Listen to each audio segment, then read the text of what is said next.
So a little background about me in regards to channeling Mother Mary specifically. Uh, my long journey with channeling and being a true, like, clear channel has been a very long process. And I did start channeling early on, but there was a lot of work that went into that, a lot of clearing, a lot of literally being able to open up my own vessel, the sound, the voice, the my emotions, to get out of the way so that there was clear, not a filter of me in the way. And there was a time in 2010 where I was very kind of deep and steep in the process at a next level. And part of that next level, I was doing a lot of meditation. We had some friends over and we were doing a full moon meditation. And there was just a powerful energy that entered the room on that evening. And I clairvoyantly could see, as it came through the room, it was this color. And I often see clairvoyantly energies in color. And they sometimes seem to take like a form, but they don't take a form as in 3D with a face and stuff like that. And this energy took the form of a blue shape, very, very blue and beautiful. And I got super, super overwhelmed, and I was in meditation, and I was actually trying to contain my overwhelm. I was trying to contain and handle this welling up of energy that was coming in, and I was feeling and I was connecting to. And it was so powerful and so big. And I had to take a deep breath. And I said to the people in the room with me, there was 3 other people at that time in the room with me. And I said, I hope you'll bear with me. I feel like there's something that's coming in that I'm going to have to step aside for. And so I did. And this energy felt like it literally was moved into my whole field. And for some people, to hear the idea of an energy moved into me can feel really scary and negative. But I can tell you that was not the case at all, nor has that ever been for me. And yet, in the 3rd dimension, in the reality world we live in, I can go into a room, a big room. I can go to events. I can go to a small group. I can go to places. I can even go to the grocery store and feel funky energy and energies that come up energetically and into my field. Any energy that ever comes into a connection with me, which everything is energy, so there's energy all around us all the time. Anything that is coming towards me, I've learned how to navigate to check the barometer of that. So when there's funky energy, I do a lot of things in the real world of 3D reality of which I'm living. If I don't like, if there's a feeling, I go away from that. Well, this was not that. And I have other techniques, and we talk about all that in workshops. And but this was an opportunity, and I had invited this opportunity by being in the field of meditation and opening myself up. And I am and was clairvoyant, clairaudient, clairsentient, and I could feel this energy. And it was so loving, and it was so coming towards me. And so I allowed that process to happen. And I got really still.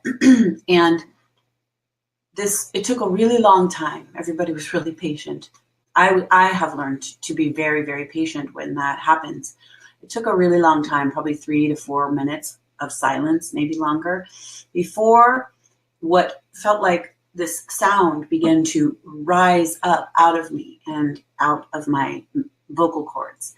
And it was a sound and a tone and a voice eventually that was so sweet and so pure and so loving. And I don't know how to tell you any more than it was so compassionate love. And I was overtaken by that. She spoke and she said some things, and it took a long time for the sound to come through me. and be the words that you would understand as language. It took a long time. And we were in that process. And then she spoke and offered whatever she offered. And I don't have it verbatim on the memory banks here.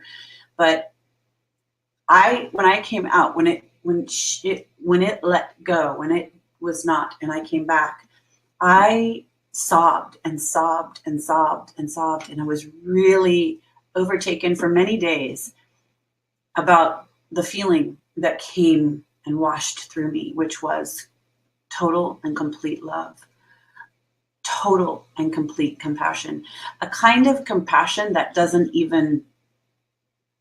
I've actually never probably ever felt in the world of my life. And it was so real.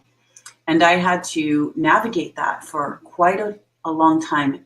And what I mean by navigate is I had to kind of bump up against the feeling of, wow, can I really, is that true? Was that real? Was that not real? How can my ego got really involved. I really came really down and really hard on myself for a number of days, number of weeks, probably. And thereafter, when I allowed that process to begin again. And so I came down on myself because I was purging, I was clearing out my own stuff. That was sort of a contrary feeling to that feeling.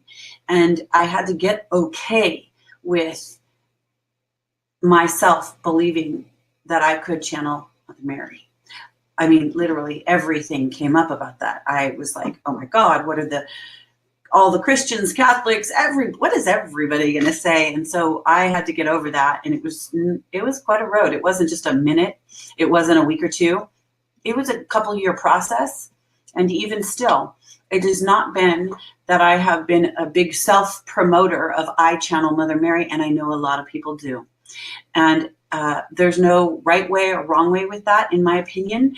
And yet I have been channeling Mother Mary completely and totally since 2010. And I have done that in private sessions for many, many people all over the world for many years. And it has always been a sacred part of my journey and a sacred offering. And I have shared it, and I will continue because I know that it's a pull and a call for the divine feminine that is rising upon our planet. And that is really that is the bedrock of what we are birthing as a new consciousness and a new humanity and a new earth. And so we are going through some very serious growth pangs as we are approaching all of this, as we are untangling, as we are unwinding, as we are breaking down old systems, as things are falling off and dying away. We are in that process, and it's not a quick fix thing. We are literally birthing and creating and collectively coming into a new earth, a new consciousness to birth that earth, a new evolution in consciousness. And so the more and the more of people who are waking up, whether or not they find it the waking up through astrology or channeling or meditation, breath work, yoga, eating good. If you eat well, you purify the system, you begin to wake your system up in a way that can connect differently. That is a part of my journey. That's part of what was happening too, even at that time. So the circumstances are ripe for us if we get ripe for the circumstances. And I was ripe for the circumstances back in 2009 when I first channeled Mother Mary. And my relationship with her goes deep and long and powerful.